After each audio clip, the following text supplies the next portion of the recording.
മൂന്ന് കാര്യങ്ങളാണ് ഉത്ഥാന തിരുനാളിൽ നമ്മൾ മനസ്സിലാക്കേണ്ടത്. ആദ്യമായിട്ട് ഒന്നും അവസാനിച്ചിട്ടില്ല. മനുഷ്യൻ അവസാനിച്ചു എന്ന് ചിന്തിക്കുന്നിടത്ത് ദൈവം ആരംഭിക്കും. അതാണ് നമുക്കുണ്ടാകേണ്ട ഏറ്റവും വലിയ കാര്യം.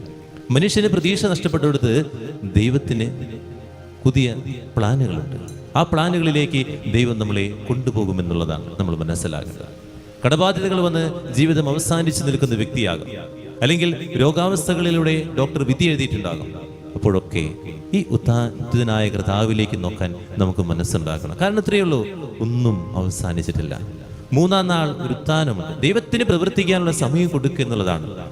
മനുഷ്യൻ അവന്റെ കാര്യങ്ങൾ നോക്കി പ്രവർത്തിക്കുന്നു, എന്നാൽ ദൈവം പ്രവർത്തിക്കുന്നത് ഏറ്റവും വലിയ കാര്യം, ഏറ്റവും അഭിമാനപ്രദമായിട്ടുള്ള കാര്യങ്ങൾ പ്രവർത്തിക്കുന്നതിന് വേണ്ടി കാത്തിരിക്കുക. നിനക്ക് ഏറ്റവും നല്ലത് നൽകാൻ വേണ്ടി ദൈവം കാത്തിരിക്കുന്നു എന്നുള്ളതാണ് മനസ്സിലാക്കേണ്ടത്. അതുകൊണ്ട് നമ്മുടെ ജീവിതത്തിൽ എപ്പോഴും ചിന്തിക്കണം, നഷ്ടപ്പെട്ട് കഴിയുമ്പോൾ അല്ലെങ്കിൽ തോറ്റു കഴിയുമ്പോൾ നമ്മളൊക്കെ നിരാശപ്പെട്ട് ജീവിതം അവസാനിപ്പിക്കണം, അല്ലെങ്കിൽ ഇനി ജീവിതം ഇല്ല, എനിക്ക് ജീവിതത്തിൽ ഒന്നും നേടാനില്ല എന്ന് ചിന്തിക്കുമ്പോൾ ഓർക്കേണ്ട കാര്യത്തിലേ ഉള്ളൂ, ഒന്നും അവസാനിച്ചിട്ടില്ല.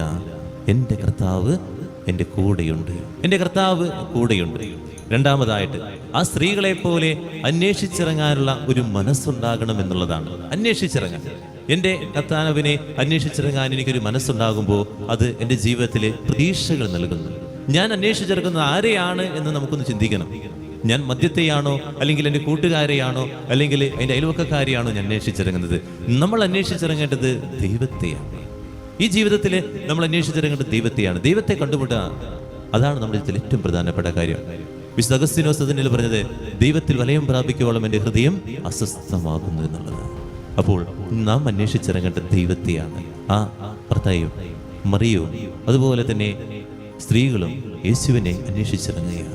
അവരെ പോലെ നമുക്കും അന്വേഷിച്ചിറങ്ങണം. ഓരോ വിശുദ്ധ കുർബാനയിലും ഓരോ ദിവ്യകാന്യത്തിലേക്കും എൻ്റെ തമ്പുരാനെ അന്വേഷിച്ചിറങ്ങണം. വേദനിക്കുന്ന സഹോദരങ്ങളിലേക്ക് എൻ്റെ തമ്പുരാനെ അന്വേഷിച്ചിറങ്ങണം. അങ്ങനെ അന്വേഷിച്ചിറങ്ങാനുള്ള മനസ്സ് എനിക്കുണ്ടാകണം എന്നുള്ളതാണ്. മൂന്നാമതായിട്ട് ദൂതൻ അവരോട് പറഞ്ഞ വാചകത, ഭയപ്പെടേണ്ട.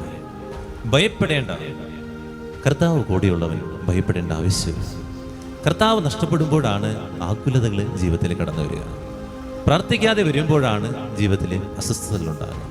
എൻ്റെ ജീവിതത്തിൻ്റെ ദൈവിക സാന്നിധ്യം നഷ്ടപ്പെടുമ്പോഴാണ്, ഞാനെന്ന ഭാവം എന്നിലേക്ക് കടന്നു വരുമ്പോഴാണ്, എനിക്കെല്ലാം സാധിക്കുമെന്ന ഭാവം കടന്നു വരുമ്പോഴാണ് നമ്മൾ തകർന്നു പോകുന്നത്, ഭയപ്പെട്ടു പോകുന്നത്. അതുകൊണ്ട് നമ്മളോട് പറയുക, ഭയപ്പെടേണ്ട. ഈ വാചകം നമ്മുടെ ഉള്ളിൽ ഇപ്പോഴും ഉണ്ടാകണം. ദൈവം നമ്മളോട് ഇങ്ങനെ പറയാം, കാരണം എന്നെ സഹായിക്കുന്ന എൻ്റെ വലിയവൻ എൻ്റെ കൂടെയുണ്ട്. ഈ മൂന്ന് കാര്യങ്ങൾ ഉത്ഥാന തിരുനാൾ നമുക്ക് നൽകുന്ന ഏറ്റവും വലിയ സന്തോഷമാണ്.